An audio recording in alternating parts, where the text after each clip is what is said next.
Miq të dashur, po rikthehemi këtu në studio dhe ora e saktë shënon 10:27 minuta. Data e sotme, mos harrojmë për gjithë ju që keni harruar obligimet tuaja, 25 dhjetor dhe sot është dita është festa e Krishtlindjeve. Gëzuar Krishtlindjet gjithë shqiptarët, gjithë ata të cilët edhe festojnë ditëlindjet, edhe urojnë Krishtlindjet e të tjera e të tjera. Dhe ne sot, miq të dashur, siç e përmendëm, po ashtu edhe temën të cilën ne kemi për ditën e sotme, pra rinia sot e lirë në rrjetet sociale, por fatkeqësisht e bllokuar në realitet që po e shikojmë gjithandej. Dhe kur jemi në këtë temp, jo rastisht e kemi zgjedhur temën për ditën e sotme, sepse kemi njerëz kur flasim, nuk flasim vetëm kur u jepet mikrofoni dhe flasin, jo. Ka të tjerë që flasin dhe nuk mund të heshtin asnjëherë. Dhe një ndër ta është edhe i ftuari ynë, ku që në hapat e vogla, që në shkollën fillore mund të themi, apo në atë të mesme kur mor një theks shumë të veçantë, filloi që të bëhet megafoni i të gjithë nxënësve të shkollës së mesme. Dhe pastaj kaloi në universitet dhe po atje filloi që padrejtësitë që u ndodhin studentëve të bëhet megafoni i tyre. Dhe sapo diplomoi, vazhdon që të jetë megafoni i arsimit këtu në vendin tonë. Unë do thoya që në vitet e studimit, aty mori edhe mbështetjen më të madhe edhe nga, mund të themi, bashkëmoshatarët e tij, dhe arriti qëllimin që zëri i tij të dëgjohet. Mirë, po sot në studio do të flasim për se si ka qenë viti për të, si ka qenë viti për vendin ku po jetojmë, po ashtu edhe për, do të thoya, shoqatën që ai edhe udhëheq tani. Dhe pas studimeve, qëfar po vepron, si po vepron. Mirëmëngjesi Blendi Odaj dhe mirë se erdhe në 19. Mirëmëngjesi. Mirëmëngjesi Detoro, mirëmëngjesi Valbona, knejtësitje në studio kaq festive, si që keni sot, edhe më morët në sysh pak me fjalët. Ju më qëfar, jo, ne po prekim mundojmë flasim realitetin të cilin të ka fatkeqësisht tash, apo fatmirësisht, nuk e di, por dikush ai i lumi nga lart dikë e prekën që duhet ta thot këtë, sepse kemi shumë njerëz, i kemi shumë të heshtur, shumë zëra të cilët e mbajnë nga brenda dhe nuk dinë ta nxjerrin, por ja që Blendin fatmirësisht e kemi tonin, fillimisht krenohemi si shqiptarë që të kemi, dhe që po mundohesh të bëhesh zëri, ai megafoni i shoqërisë tonë, të fletur. Fatkeqësisht do ta titulloja kështu. Kur jemi të gjumi, fillimisht si janë mëngjeset e Blendit? Si zgjohesh, është kafja, është lajmi, është celulari? Celulari, si ta shohim, ta pyesim. Ma merr mendja. Jo, nuk e kam për pjesë të përditshmërisë që nuk mundem të zgjohem edhe ta filloj ditën pa mos pirë kafe. Edhe rrjedhën e mendimeve nuk e kam ashtu siç duhet, nëse paraprakisht nuk kam pirë kafe, kështu që dozën e kafeinës. Dozën e kafeinës e kam mëse të nevojshme. Mëse të nevojshme përpara se t'ja filloj ditën. Kështu që edhe sot përpara se më ardh këtu e kisha patjetër të ndalem për një espresso shot përpara se më ardh. Një për njëri sy, një për tjetër, unë kam kështu të përditshme. Për të folur për tema që janë shumë të rëndësishme, kështu që duhet pak një dozë kafeine që të jesh i gëzuar edhe i kthjellet në rrjedhën e mendimeve në shumë çështje të ndryshme. Kështu që pak a shumë ashtu më fillon dita. Kam shumë strikt orarin e mëngjesit, kryesisht zgjohem rreth orës 7:45. Tamam, më duhet një 15 minuta të kthjellohem edhe televizja andej dhe këndej derisa të vendosi se ok, duhet të fillohet dita. Kështu që prej orës 8 jam definitivisht në kamp edhe më fillon dita me espresso edhe me mëngjes edhe me angazhime tjera që i kam brenda ditës. Je më i kthjellët në mëngjes apo në mbrëmje? Je morning person apo jo? Është shumë rëndësishme, po, se studimet mund ta bëjnë një disbalans të tillë. Ka shumë studentë që mësojnë natën dhe veprojnë më mirë natën, ka disa persona në mëngjes. Nëse për profesorit është kjo. Nëse më pyet për shembull për studime, kam qenë natën më efikas, më aktiv edhe më efikas për të mësuar. Tash në punën që e bëj, definitivisht jam gjatë ditës.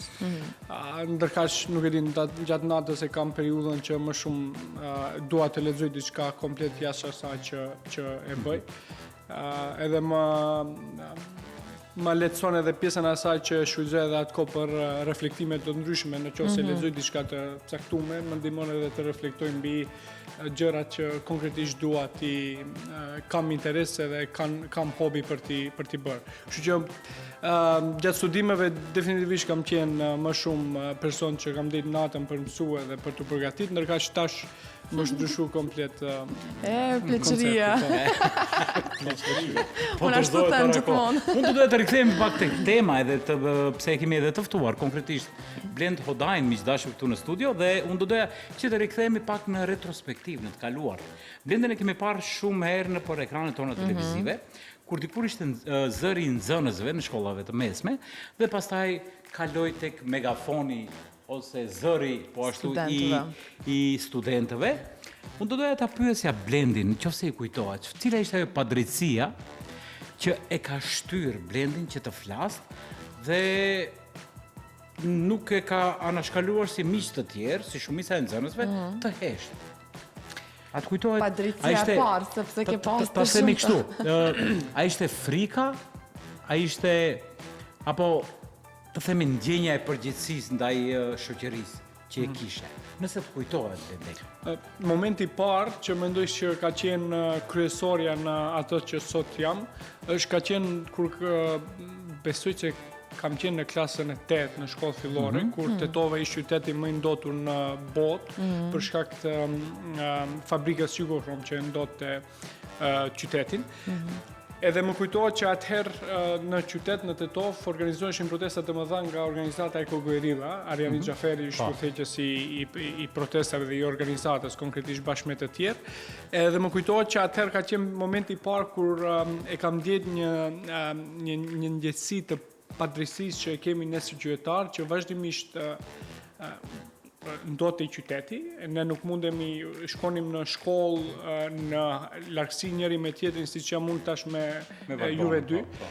Nuk mundemi ta shihnim njëri tjetrin për shkak të smogut të madh që ishte. Edhe aty e kuptova që si një 13 vjeçar atëherë, e kuptova që është shumë e rëndësishme të luftohen padrejtësitë dhe të luftohen gjërat elementare. Ajri edhe ambienti i shëndetshëm dhe jo i ndotur është një drejtë elementare, një drejtë e njerëzit.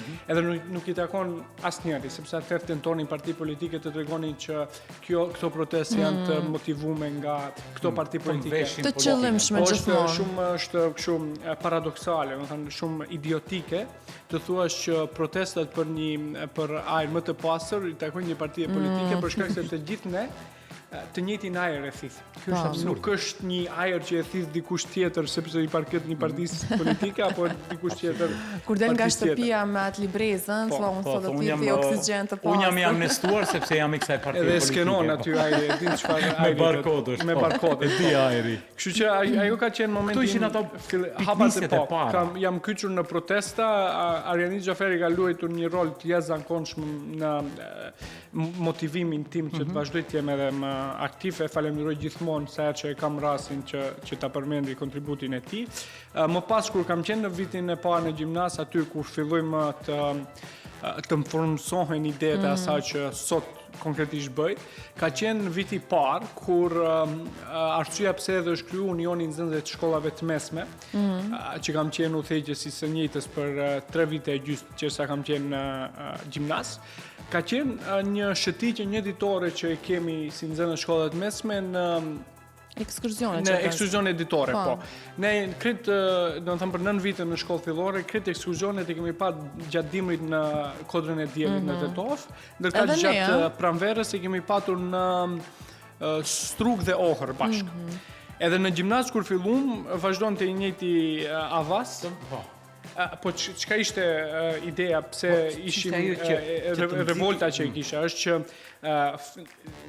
ekskurzionet editore duhet të dakordohen bashkërisht me nxënësit, të prindërit. Sepse janë ekskurzione editore që bëhen për nxënësit, nuk janë ekskurzione editore që bëhen për mësimdhënësit edhe për drejtorin që të shkojnë edhe të shëtisin.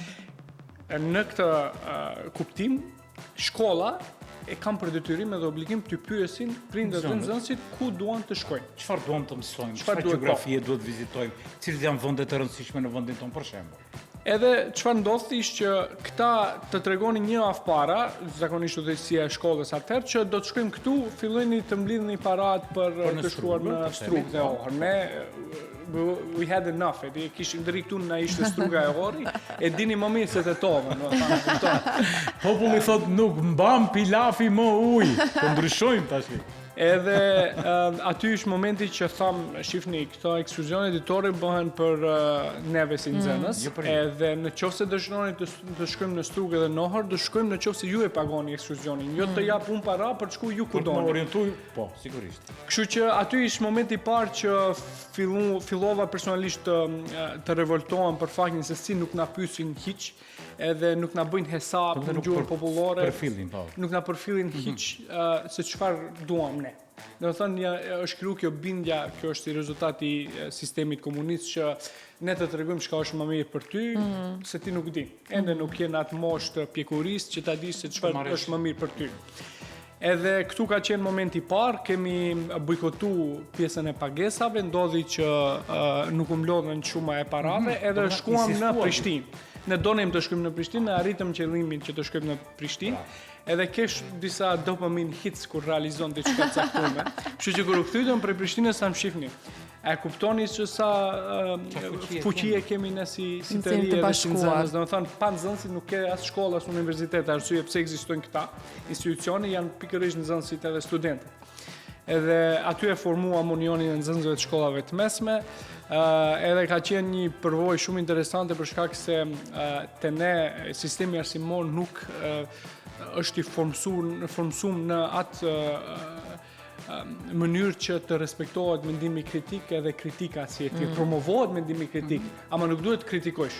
Do të thonë promovohet që mendimi kritik është i mirë, të duhet në jetë, po jo të kritikojnë. Kështu që ka qenë shumë përvojë interesante për shkak se prindërit e mi vazhdimisht kanë qenë në shkollë, se i kanë thirrë për ndonjë problem timin, po problemin kuptimin që kam kritikuar diçka të saktuar. Gjithë përfshirë. Kështu që kanë kaluar. Ata mendojnë që kur të vijë prindi tani Blendi do të udhëzohet, do të dëgjon prindër, do të bindet. Jo, do bëhet ai i bindur. Po, ai fëmijë dëgjuar, mirë po kur edhe prindi e kupton se për çfarë arsye është thirrur në shkollë. Domethënë ke patur për krahjen e prindërve sigurisht. Kam patur, në fillim kam patur për shkak se nuk kanë ditë asnjëherë çka të bëjnë me karakterin tim që e kam patur shumë kritik. Më rebel ta quajmë. Gjithmonë sfida e tyre më e madhe ka qenë që gjithmonë në momentin kur më kanë këshilluar diçka, unë gjithmonë e kam bërë të kundërtën, kështu që e kam patur pak vështirë të, kështu që e kanë luajtur një rol shumë të madh që kanë humbur një kohë të madhe duke shkuar në shkollë të ndëgjojnë çuditëra nga profesorë të caktuar, mësimdhënës të caktuar për probleme që unë kam bërë që kryesisht ndërlidheshin me çështje që nuk bënin në shkollë. Domethënë ne kërkonim që shembull konkret kemi të them hapësira si duhet me kushte bazike normale për informatik, për kimi, për fizik. Janë çështje elementare. Që duhet të detyrueshëm janë që ti kenë, qoftë elementet kimike këta e pruveta, çfarë janë eksperimentet për të bërë, qoftë edhe ata të fizikës. Janë elementare. Po, ato janë gjithmonë kabinetet të cilët rrinë gjithmonë të mbyllura. Po, e vërtetë. Gjithmonë. Edhe kjo ka qenë fillimi, që ka qenë paksa sfidues në fillim, sepse kam qenë një 15 vjeçar që shumë gjëra nuk kam qenë i informuar dhe më ka ndodhur një proces learning by doing, kam mësuar shumë gjëra duke i bërë ato. Edhe në raport me media se si kam folur, për shembull kur i shoh videot që si kam folur para 5-6 viteve, edhe tash mund ta vëresh atë pjesën që kam qenë ashtu ai revolucionari, rebeli, domethënë vazhdoj të jem ende, po atëherë nuk do të kalojmë këtu, do kalojmë avash tash. Këto janë ato ngjitjet e shkallës, kjo është shkalla e parë. Nuk do kthehemi tash se çfarë të kam mbetur peng që nuk u ke lënë të tjerëve, sepse duhet të dalin edhe djem të ri të tjerë, sigurisht pas rrugës tënde, me që e ke thyer barrierën, domethënë, ka patur edhe dikur më herët, por pastaj patëm një periudhë shumë të herët të zymt që njerëzit na zuri ai gjumi letargjik dhe vazhduam dhe ja ku dalin disa filiza të rinj që po bëjnë ndryshime në shoqëri. Kaloj tek shkalla e dytë, filloi universiteti. Edhe në universitet po ashtu ishte zëri i të rinjve, zëri i studentëve. Në universitet erdhëm në Shkop, në fakultetin shtetëror, Në drejtimin e? Drejtimi është studime ndërkombëtare dhe ndërkulturore, është kryesisht me filozofinë politike, pak marrëdhënie ndërkombëtare edhe studime të paqes, kombinimi. Si kanë qenë vitet e studimit edhe a ke pasur ndonjëherë rast që të ka ndodhur, mund të themi kështu me përmasa nacionaliste? Sepse tash po vjen nga Tetova, po vjen nga një rreth pak më ndryshe, nga studimet në gjuhën shqipe, po vjen në fakultetin në gjuhën maqedone.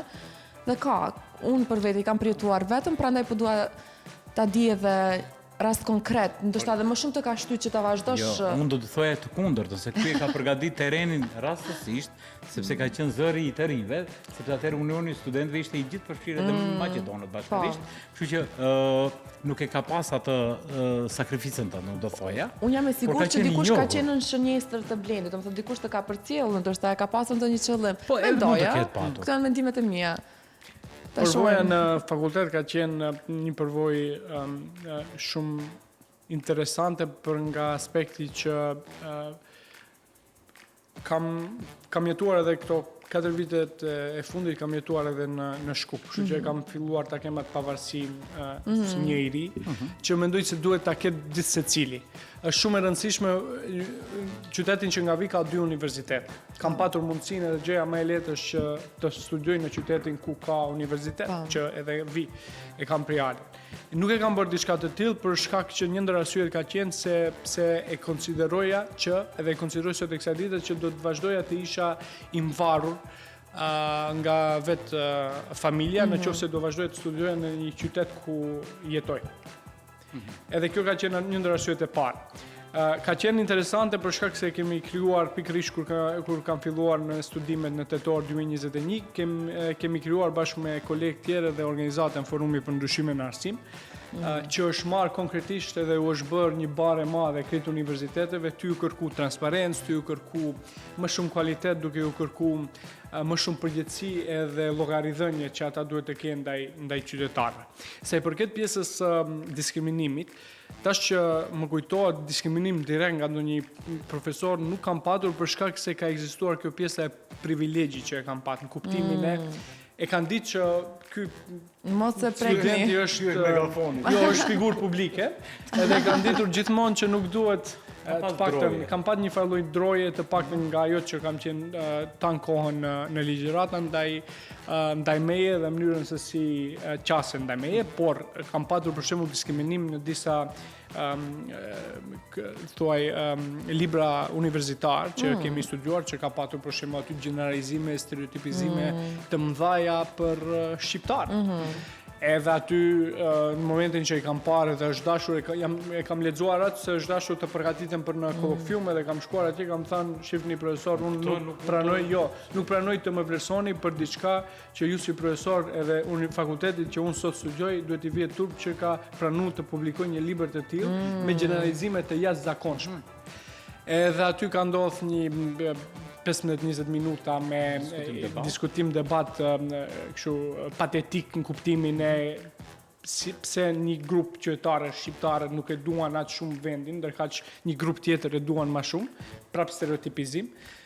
Por aty ka qenë një moment i vogël që në fund e kuptoj që ka bërë gabim edhe kërkoj faljen para gjithë studentëve që ka ndodhur diçka e tillë dhe një lëshim, po gjithmonë një lëshim, po vazhdon libri të përdoret në atë lëndë? Nuk e di. Ishte skript, pak a shumë, nuk ishte një libër zyrtar, po aty kishte recenzent profesor të tjerë. Po, është pjesë e programit. Edhe ishte interesant që libri edhe lënda studimore quheshte Islamofobia.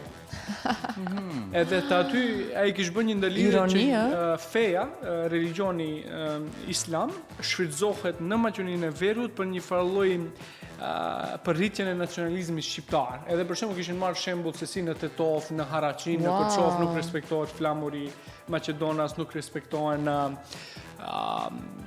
nuk paguajnë të gjitha taksa, nuk i paguajnë këto, domethënë ishte stereotipizimi i jashtëzakonshëm që nuk tolerohet të jetë në një universitet të tillë. Kështu që unë shkova me qëllimin atje që ti tregoj se t'ja bëj me dije që kjo është gabimi i jashtëzakonshëm edhe që nuk duhet ta bëjë një person që është profesor, ti mbeshish gjëra që janë super të pavërteta. Se edhe diçka është shumë interesante pjesa e a paguajnë taksa, a paguajnë rrymë. Në vendin momentarisht që jetojmë ne, kjo shumë tingëllon civil disobedience që po e them.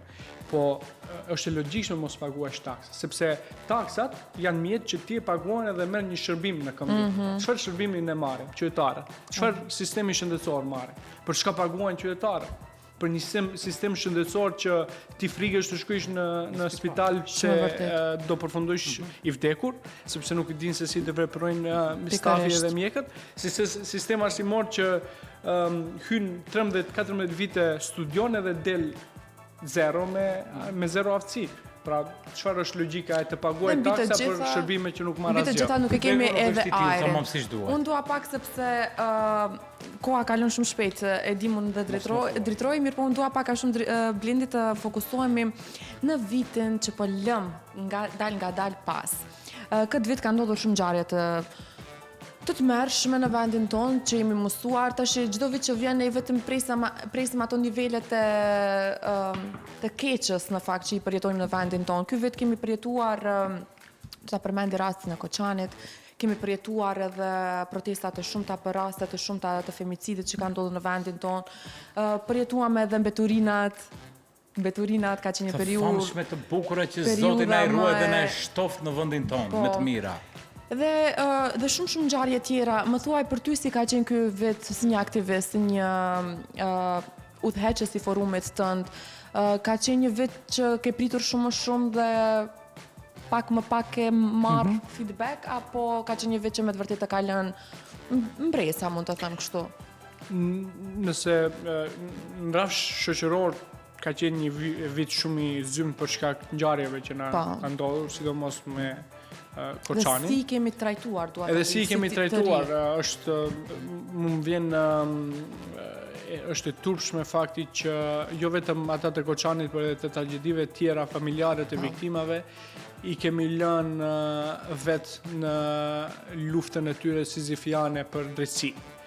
Ata luftojnë vetë, ndërkaq neve nuk na intereson as pak se çfarë. Po distancohemi, kemi ato mundin imagjinar që po distancohemi. Një javë bashkëngemi bimvjen e tyre dhe pastaj po. Ajo është e turpshme, kështu që nga ajo aspekt për ato thash që ka qenë një vit i zymt nga aspekti shoqëror. Për te asaj që ka qenë vit i zymt, unë mendoj që si shoqëri edhe si shtet vazhdojmë të vdesim në heshtje. Kemi shumë e më shumë një letargji më të madhe të popullatës që nuk ju intereson as pak. Nga ana tjetër kemi edhe pjesën që qytetarëve, neve si qytetarë na është vjedhur digniteti. Edhe për shkak të vjedhjes së identitetit që na është bërë, digniteti është vlerësimi që e kemi ndaj vetes tonë. Edhe vetë, do të thënë, nëse e lexoni Kantin, e shihni që Kanti e cilëson që njeriu si qenie është qëllim në vetë. Edhe nuk mund asnjëherë të jetë mjet për qëllimet e dikujt tjetër. Çka ka ndodhur këtu te ne partitë politike, çka kanë bërë, edhe pse është vit i zymt, është që vazhdimisht qytetarin e shohin si një objekt, jo një subjekt, për të arritur qëllimet e tyre. E shohin si mjet vote, e shohin më pas mjet vote sepse e kërcënojnë vazhdimisht që nëse nuk e jep votën nuk ka punë. Edhe në këtë formë ka ndodhur kjo pjesa e vjedhjes së dignitetit nga persona politikan që asnjëherë nuk e ndjej veten krenar se kush na përfaqëson vendin në forume ndërkombëtare, po edhe në raport me shtetet tjera.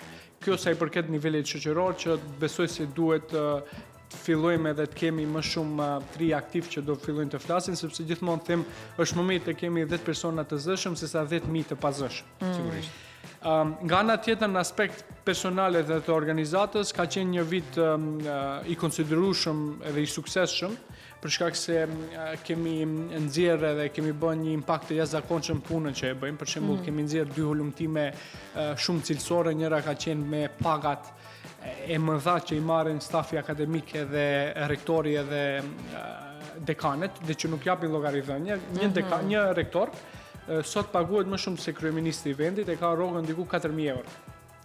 Edhe ju bën një pyetje tash edhe qytetarët ta bëjnë pyetjen ku gjendet arsimi. Sot në qoftë se një person që duhet të udhëheqë edhe duhet ta dërgojë institucionin që udhëheq para, merr një rrogë kaq të madhe.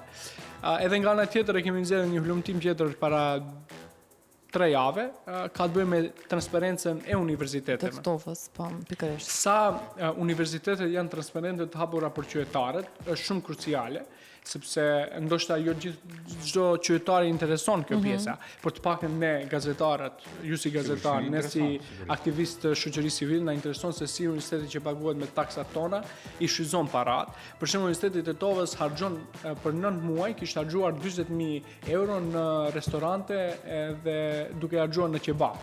40.000 euro. Edhe arsyetimi është në letër, domethënë se si e justifikojnë. Po, ata justifikojnë për që është shumë banale ta dëgjosh. Është banale ta dëgjosh, për atë po them.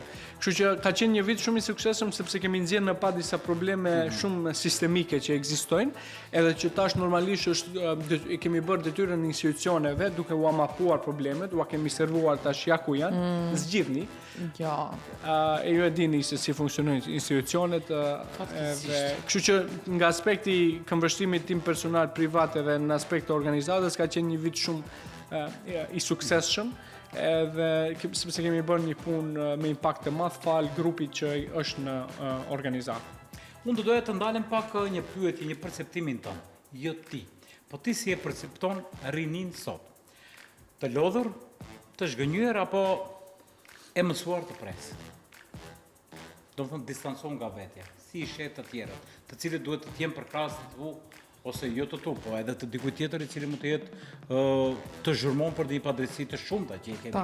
Në këtë vendin ton të mirë që Zoti na e ruaj dhe na e shtoft me të mira. E kemi moto të emisionit. E kemi sarkastike. I jep një pak pozitivitet, zymtësisë që na ekziston. Ironia dhe sarkazmi mbizotrojnë në studion tonë. Le të shtohet.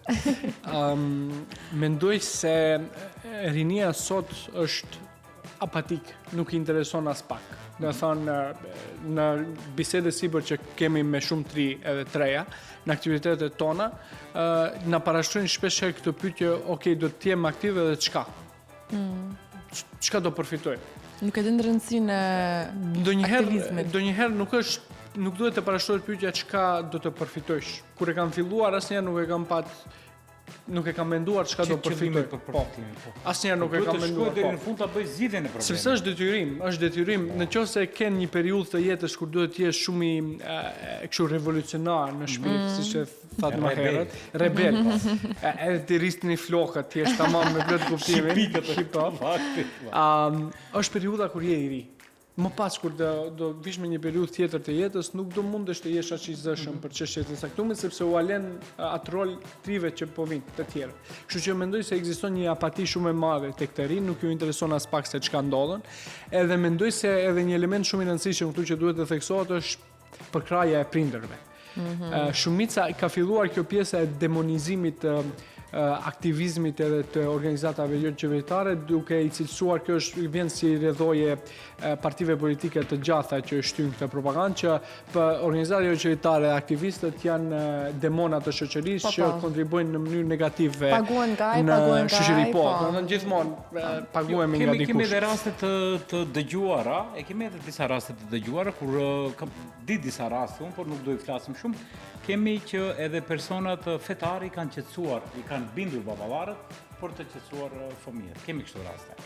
Unë di disa raste, nëse janë organizuar njerëzit qytetarët për një padrejtësi, është ngritur edhe prifti edhe hoxha që i kanë qetësuar baballarët që fëmijët mos dalin në rrugë. Edhe kjo është një trinom shumë i frikshëm.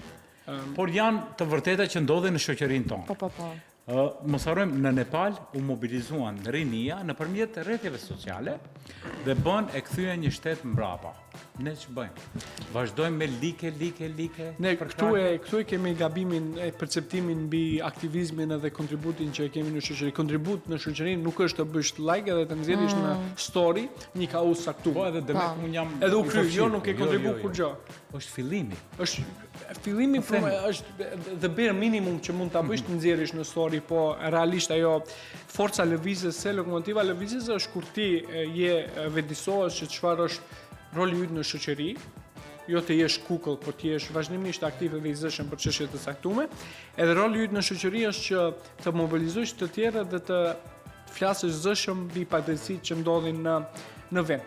Në qoftë se e kupton këtë në kaq shumë thjesht, është shumë pozitive, do të jetë shumë pozitive edhe me ndikim për shoqërinë. Fakti që sot jemi këtu ku jemi, vjen si rezultati i asaj që neve, thash edhe një herë, jemi një shtet që në heshje jemi duke vdekur, ne nuk kemi as intelektual të mirëfillt më në vend.